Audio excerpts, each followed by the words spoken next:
Olá pessoal, nesse vídeo eu quero falar para vocês um pouco mais sobre o processo de conquista da América. Na verdade, eu quero responder uma pergunta: como é que os europeus, que estavam em um número inferior, conseguiram conquistar uma civilização tão desenvolvida, com um número tão superior, que eram as civilizações pré-colombianas? O que aconteceu que permitiu esse desenvolvimento, que permitiu esse processo de conquista da América? E é isso que eu quero explicar para vocês nesse vídeo. Então, recapitulando algumas coisas aqui, as civilizações pré-colombianas é o nome que a gente dá para os povos que habitavam a América antes dos europeus chegarem aqui, pré-antes Colombo, colombianas de Cristóvão Colombo. E aqui a gente coloca nesse guarda-chuva grande, normalmente explicando os astecas, os maias e os incas. Lembrando que os maias desapareceram aí por volta do ano 1000, abandonaram as suas cidades, mas astecas e incas eram os principais povos que se tinha aqui na América. E a característica geral desses povos é a seguinte: eles eram povos sedentários que construíam grandes cidades, eles eram povos teocráticos que o imperador tinha características divinas, eles eram de uma sociedade estamentária, uma sociedade que tem uma aristocracia, o camponês e os escravos, e você não tem mobilidade social. Eles eram povos desenvolvidos, especialmente na área da arquitetura, da matemática, da agricultura, mas eles não estavam na idade do metal e nem tinham um sistema de escrita. Os maias até tinham seu sistema de escrita, mas ele nunca foi decifrado. E você tem esses povos como povos imperialistas, povos que conquistavam outros povos e eram povos extremamente violentos. E entre esses povos imperialistas, os astecas, eles chegaram a desenvolver um império que tinha aproximadamente 15 milhões de pessoas, e os incas chegaram a ter um império que teria aproximadamente 25 milhões de pessoas. A pergunta que fica é a seguinte: quando os espanhóis chegaram aqui, eles chegaram com um número limitado de pessoas. Hernán Cortés, ele chegou com um grupo de 500 soldados. Existe até uma história, provavelmente ela é lendária, provavelmente ela não acontece, mas muita gente gosta de contar essa história, especialmente coaches, que é a história do queimem os seus navios. Hernán Cortés, quando ele teria chegado aqui na América, ele mandou queimar os seus navios. Qual que era o recado que ele estava passando para os seus soldados? O recado é o seguinte: agora não tem outra alternativa, não tem caminho de volta. Ou a gente agora conquista a América ou a gente morre, ou a gente vai ou a gente vai. Provavelmente essa história é lendária, provavelmente ela não aconteceu, mas é uma história aí que as pessoas gostam de contar, que fica circulando por aí. Então Hernán Cortés chega aí com 500 homens para conquistar a América. Um império de aproximadamente 15 milhões de pessoas, que era o Império Azteca. Pior ainda era Francisco Pizarro. Francisco Pizarro chegou com 180 soldados para conquistar um império de 25 milhões de pessoas. E eles conseguiram. A pergunta que eu faço é como? Quais são os fatores que levaram os espanhóis a conseguirem conquistar a América? O que aconteceu para que um grupo tão pequeno de pessoas pudesse conquistar um império tão grande e tão violento? Na verdade, existem 4 fatores que, em conjunto, eles explicam isso. Então, primeira coisa, armas de fogo. Os espanhóis, eles tinham uma superioridade bélica, eles tinham armas de fogo, eles tinham os seus mosquetes, os seus trabucos, eles tinham os seus canhões. Então, o fato dos espanhóis terem uma superioridade bélica, uma superioridade militar, deu para eles uma vantagem.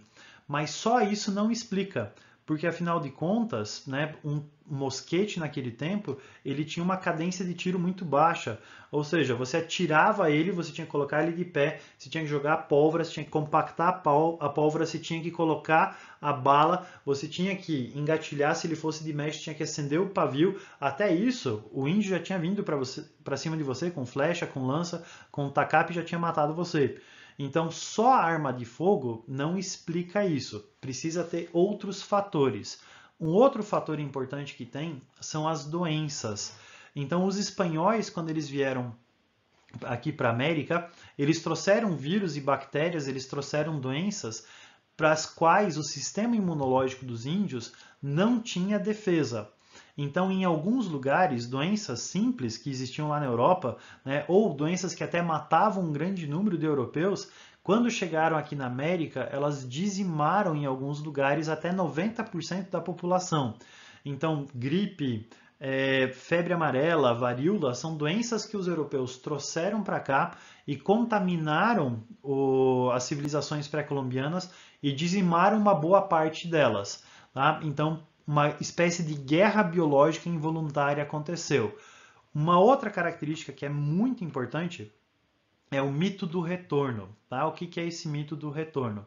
Os astecas, especialmente, eles tinham uma crença de que o deus Quetzalcoatl, ele tinha os seus filhos, e esses filhos foram vagar por aí. E um dia esses filhos iriam voltar para governá-los. Quando os espanhóis vieram para a América, eles tinham pele branca, eles tinham barba na cara, eles tinham olhos claros, eles tinham pele mais dura do que pedra e que reluzia a luz do sol, eles soltavam trovões pelas mãos que matavam as pessoas, eles tinham 4 patas com 2 cabeças, né? Então o que acontece? Os espanhóis eles tinham um cavalo, coisa que os astecas não conheciam, então eles achavam que cavalo, cavaleiro era uma criatura só. Eles tinham armaduras de metal que os astecas não conheciam, eles achavam que era uma pele deles, né? Eles soltavam trovões pelas mãos, eles lançavam armas de fogo, né? Com toda aquela barulheira e aquela fumaça, coisa que os astecas não conheciam.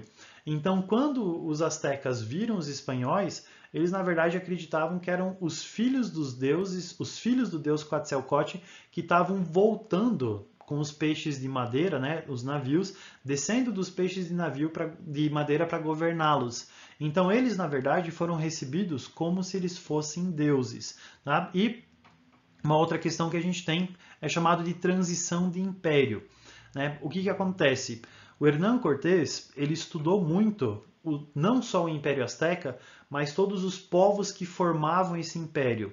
Então você tem um império, né? Você tem a pirâmide do império, os astecas estão só aqui em cima. E embaixo você tem uma série de povos que eram povos que haviam sido conquistados pelos astecas. Então ele não precisava conquistar todos os povos. Na verdade, ele precisava pegar esses povos aqui de baixo, se aliar a esses povos para lutar contra os astecas. Né? Uma outra coisa é que dentro do Império Azteca, como é uma sociedade teocrática, né, você não precisa conquistar o povo todo, você precisa conquistar a sua ponta, só o imperador. Se você conquista o imperador, você se torna o novo imperador daquele povo. Então, juntando tudo isso, né, o que aconteceu que junta todos esses fatores aqui? Quando os espanhóis chegaram, eles foram recebidos como se fossem deuses.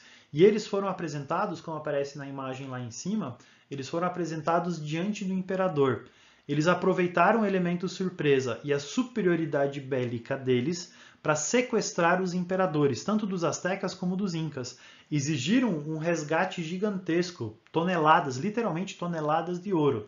E apesar do resgate ter sido pago, eles acabaram matando o imperador e assumindo o lugar dele.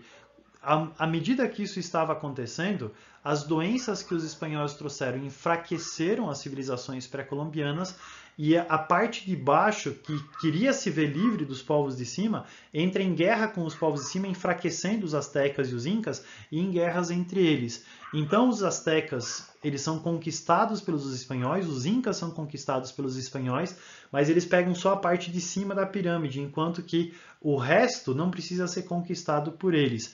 E o Hernán Cortés e o Francisco Pizarro, eles tomam a posição de cima, aproveitando a estrutura de um império que já existia.